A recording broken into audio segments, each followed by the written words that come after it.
அண்டம் முழுதும் ஒன்றினுள் அடக்கம். அதுவே ஆனைமுகமெனும் ஓங்கார விளக்கம். சுழலும் கோள்கள் அவன் சொல் கேட்கும். அவனை தொழுதால் போதும் நல்லதே நடக்கும். ஆனைமுகனை தொழுதால் நவக்கிரகங்களும் மகிழும்.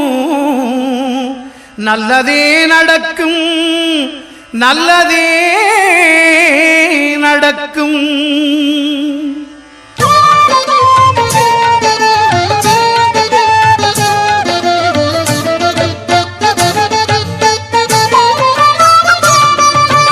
ஒன்பது கோளும் ஒன்றாய் காண